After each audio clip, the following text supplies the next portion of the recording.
நீங்க நல்லா இருக்கணுமா இல்ல நல்லவங்களா இருக்கணுமானா ஃபர்ஸ்ட் நீங்க நல்லவங்களா தான் இருக்கணும். நான் ஒரு 3 ரீசன் சொல்றேன் ஏன் நல்லவங்களா இருக்கணும்ன்றதுக்கு. நீங்க நல்லவங்களா இருக்கணும்ன்றதுக்கு மத்தவங்கள சந்தோஷமா வச்சுக்கணும்ன்றதுக்கு இல்ல, உங்களையே நீங்க சந்தோஷமா வச்சுக்கணும்ன்றதுக்கு. இங்க நிறைய பேர் தப்பாவே புரிஞ்சிட்டு இருக்காங்க. நம்மள சுத்தி உள்ளவங்களை சாட்டிஸ்ஃபை பண்ணி அவங்க கிட்ட நல்லவங்கன்னு பேர் வாங்குறது அவசியமே இல்ல. அப்படி நீங்க பண்ணீங்கன்னா உங்களுக்கும் நீங்க ட்ரூவா இல்ல, அதே மாதிரி அவங்களுக்கும் நீங்க ட்ரூவாவே இல்ல. உங்க மனசுக்கு சரைன் படுறத எப்போ யோசிக்காம நீங்க செய்றீங்களோ அப்பதான் நீங்க நல்லவங்களா இருக்கீங்க, அப்பதான் நீங்க சந்தோஷமாவே இருப்பீங்க.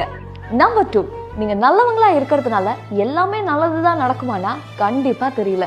பட் நீங்க செய்யற நல்ல விஷயங்கள் கண்டிப்பா 100 டைம்ஸ் திரும்பி வந்தே தீரும்.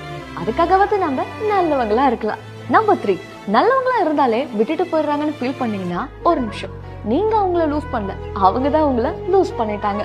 ஓகே, இப்போ ஃபைனலா நல்லா இருக்கணுமா நல்லவங்களா இருக்கணுமானா